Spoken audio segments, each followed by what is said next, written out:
Hello friends, welcome to my YouTube channel AR resolution. आज की video में हम यूरिनरी ट्रैक इन्फेक्शन के बारे में जानेंगे और यूरिनरी ट्रैक इन्फेक्शन के लिए किए जाने वाले टेस्ट के बारे में डिटेल से जानेंगे। यूरिनरी ट्रैक के लिए दो स्पेशल टेस्ट किए जाते हैं जो ज़्यादातर, वो है यूरिन एनालाइज टेस्ट, जिसे यूरिन एग्जामिन टेस्ट या यूरिन रूटीन भी कहा जाता है। इसके अलावा यूरिन कल्चर टेस्ट, जिसको यूरिन बैक्टीरियल ग्रोथ टेस्ट भी कहा जाता है। ये दोनों टेस्ट किए जाते हैं। इन दोनों ही टेस्ट की रिपोर्ट हम किस प्रकार से समझ सकते हैं वह भी इस वीडियो में हम डिटेल से जानेंगे। तो सबसे पहले हम यूरिनरी ट्रैक इन्फेक्शन क्या होता है यह जान लेते हैं। तो अगर किसी पेशेंट के मेल्स की बात करें, किडनी, ब्लैडर, यूरेथ्रा, प्रोस्टेट और पेनिस जो होता है, इसमें इनसे रिलेटेड कोई इन्फेक्शन वगैरह होता है, बैक्टीरियल इन्फेक्शन होता है, तो वह हमारी यूरिन टेस्ट की रिपोर्ट में पता चल जाता है। सेम फीमेल्स की अगर बात करें तो फीमेल्स में किडनी में, यूरेथ्रा में या फिर ब्लैडर, यूरिन या यूरेथ्रा या यूट्रस में अगर कोई दिक्कत होती है तो वह हमें यूरिन टेस्ट की मदद से पता चल जाता है। अब अगर हम बात करें यूरिनरी ट्रैक इन्फेक्शन अगर किसी पेशेंट को होता है तो उसमें क्या क्या सिम्टम देखने को मिलते हैं। तो इसमें क्या होता है, पेशेंट को काफ़ी ज़्यादा पेन होता है पेट में। एब्डोमेन मतलब होता है पेट में। Pelvic area, lower back area means lower back area वो होता है जैसे हमारे कमर के जो पीछे का हिस्सा होता है नीचे की तरफ का वो एरिया, या फिर पेल्विस यानी कि जो हमारा नाभि के नीचे का एरिया होता है वो। अगर किसी पेशेंट के पेट में दर्द है या पेट में नीचे के हिस्से की तरफ दर्द है ज़्यादा ही काफ़ी, तो उस कंडीशन में भी यूरिनरी ट्रैक इन्फेक्शन देखने को पेशेंट के मिल सकता है।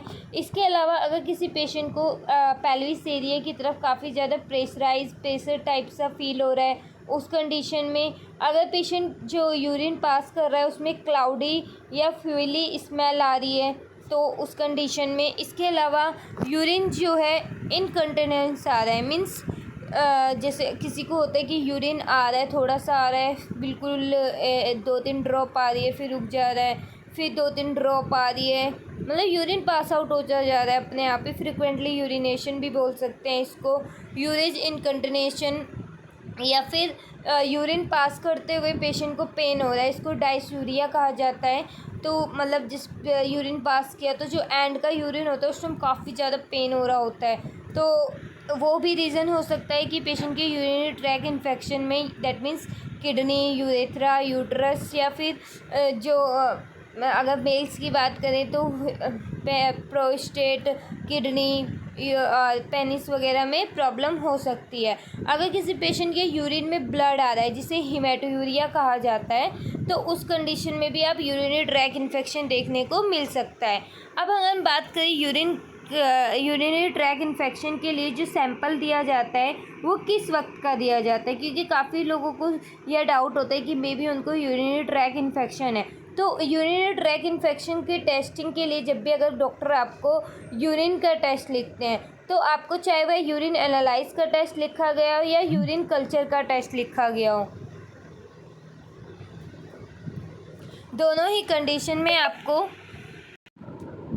कंडीशन में जो आप यूरिन का सैंपल देंगे वह आप मॉर्निंग का यूरिन अगर देते हैं, सबसे पहला मॉर्निंग का यूरिन, तो वह बेस्ट होता है क्योंकि वह आपका जो मतलब रात का यूरिन होता है, कम से कम 8-9 घंटे का होल्ड किया हुआ यूरिन होता है, तो उस यूरिन में जो केमिकल और माइक्रोस्कोपिक एग्जामिनेशन किया जाता है ना, तो उसमें कंटामिनेंट्स जो होते हैं वो काफ़ी बेटर देखने को मिलते हैं एज़ कम्पेरिजन टू अगर आप दिन का कभी कभी सैंपल देते हैं। तो वैसे आप यूरिन टेस्ट के लिए दिन का कभी भी सैंपल दे सकते हैं, बट अगर हम बात करें बेस्ट सैंपल कब का होता है तो वह मॉर्निंग का फर्स्ट यूरिन होता है, और वो भी आपको mid storm clean catch mid time जो है उस टाइम का देना होता है। अब ये क्लीन कैच मिड क्या होता है ये हम आगे वीडियो में जानेंगे। इसके अलावा अगर आप जो सैंपल देते हैं वो हमेशा सैंपल जो देंगे आप लैब में जाकर ही दे तो बेस्ट होता है, क्योंकि सैंपल देने के कम से कम 1 घंटे के अंदर आपको टेस्टिंग के लिए सैंपल देना होता है। और अगर मान लीजिए अगर आपने घर पे भी सैंपल रखा है तो सैंपल लिया है तो आपको उसको 37 सेल्सियस पर जो है सैंपल को रखना होता है, अदरवाइज़ वह यूरिन जो है वो आपका ख़राब हो जाता है, जिस वजह से आपकी फॉल्स रिपोर्ट्स भी आ सकती है।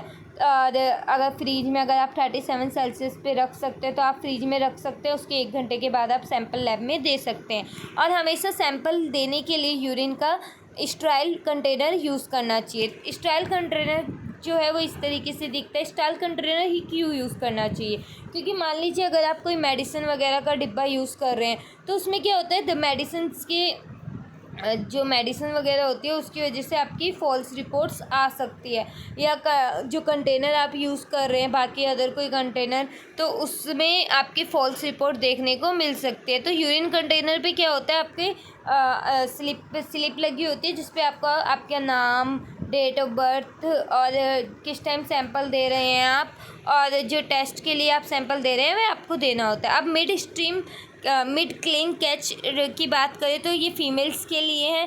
फीमेल्स में क्या होता है, आपको सबसे पहले जो आपका वेजिनल पार्ट है, वेजिनल पार्ट को आप क्लीन कर लेंगे, जहाँ से आप मतलब क्लीन कर लेंगे। आप क्लीन करने के बाद आप उसको अब थोड़ा सा पहले यूरिन पास करेंगे। यूरिन थोड़ा सा पास करने के बाद जो बीच का यूरिन होगा, एंड होने से बीच का यूरिन, वह यूरिन आप कलेक्ट करेंगे। सेम यही चीज़ फीमेल में होती है। पहले आपको मेल्स में होती है। पहले आपको पेनिस को बिल्कुल क्लीन करना होगा, क्योंकि मान लीजिए अगर कोई फंगस वगैरह बैक्टीरिया वगैरह लगे हुए हैं तो वो भी आपके यूरिन के सैंपल में आ सकते हैं। तो पहले आप क्लीन करेंगे, फिर पहले थोड़ा सा यूरिन पास आउट करेंगे, उसके बाद जो मिड यूरिन फिनिश होने से थोड़ा सा पहले का यूरिन होगा वह यूरिन कलेक्ट करेंगे, वह आप सैंपल के लिए देंगे। अब अगर हम बच्चे की बात करें, अगर किसी बच्चे का है तो पहले बच्चे को क्लीन करेंगे पार्ट को, उसके बाद उसके जो नाभि के नीचे ऊपर का हिस्सा है थोड़ा सा नीचे की तरफ का, उसको रब करेंगे ताकि बच्चा जो है वो यूरिन पास आउट कर ले। और फिर देन हम थोड़ा सा यूरिन पास होने के बाद बच्चे का यूरिन जो है वो कलेक्ट करेंगे। अब बात करें यूरिन कल्चर की रिपोर्ट, तो आप यूरिन कल्चर की रिपोर्ट इस तरीके से समझ सकते हैं फ्रेंड्स।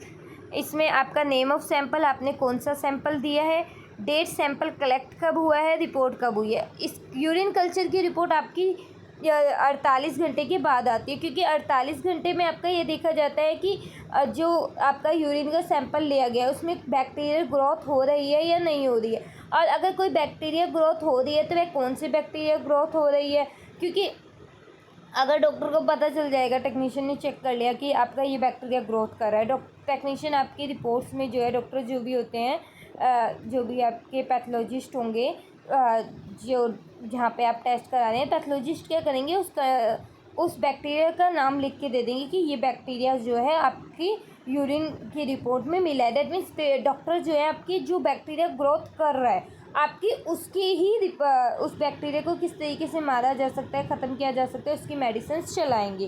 तो इसलिए ही आपका यूरिन कल्चर का टेस्ट किया जाता है कि कोई बैक्टीरिया ग्रोथ तो नहीं हो रही है, और हो रही है तो कौन सी बैक्टीरिया ग्रोथ है और किस गति में उसकी बैक्टीरिया ग्रोथ हो रही है। यह जांचने के लिए यह टेस्ट कराया जाता है। आपका 37 सेल्सियस पर रखकर सैंपल रखा जाता है, उसके बाद उसकी जांच की जाती है। अब यूरिन एनालाइज टेस्ट की बात करें तो इसमें आपका क्वांटिटी मीन्स आपने कितना क्वांटिटी जो है यूरिन दिया है वह जांच किया जाता है। यूरिन का कलर किस कलर का है, क्योंकि देखिए अगर पेल येलो है डेट मीन्स पेशेंट की रिपोर्ट यूरिन का कलर नॉर्मल है। बट इफ़ इन केस अगर यह रेड कलर का है डेट मीन्स पेशेंट जो है या तो स्मोक वगैरह करता है, उस वजह से भी पेशेंट की रिपोर्ट में जो है यूरिन की रिपोर्ट रेड आ सकती है। वह रेडिश वगैरह रेड चीज़ें ज़्यादा खाता है उस वजह से भी आ सकती है। अगर किसी पेशेंट की रिपोर्ट में यूरिन का कलर ब्लू एंड ग्रीन आए डेट मीन्स पेशेंट को बैक्टीरियल इन्फेक्शन है। इसके अलावा अगर डार्क येलो आ रहा है डेट मीन्स पेशेंट को लीवर डिजीज़ हो सकती है। और इसके अलावा अगर थोड़ा सा लाइट ऑरेंज शेड में आ रहा है, orange means that means patient को किडनी से रिलेटेड डिजीज़ हो सकती है। अपेंडेंस आपकी हमेशा क्लियर देखने को मिल सकती है, बट इफ़ इन केस यह अगर आपकी ट्यूबिक है डेट मीन्स पेशेंट को इन्फेक्शन है। स्पेसिफिक ग्रेविटी आपकी 1.00 से 1.030 देखने को मिलती है नॉर्मल। एल्बुमिन आपकी हमेशा नील दी जाती है, बट इफ़ इन केस अगर पेशेंट के स्टोन वगैरह है किडनी में तो उस कंडीशन में एल्बुमिन आपके नील नहीं प्रेजेंट देखने को मिलेगी। यूरिन शुगर की बात करें, अगर पेशेंट को शुगर है तो भी आपकी रिपोर्ट में शुगर आपका प्रेजेंट देखने को मिलेगा, अदरवाइज नील देखने को मिलेगा।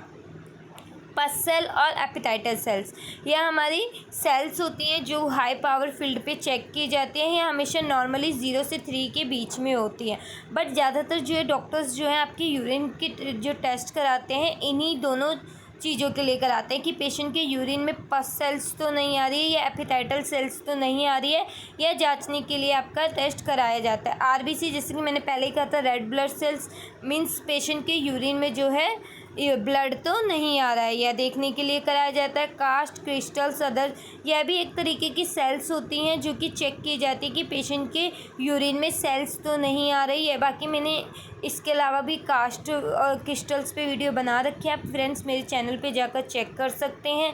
और बाकी अगर वीडियो अच्छी लगी हो तो फ्रेंड्स वीडियो को शेयर और लाइक कीजिएगा, चैनल को सब्सक्राइब कीजिएगा। Thank you friends.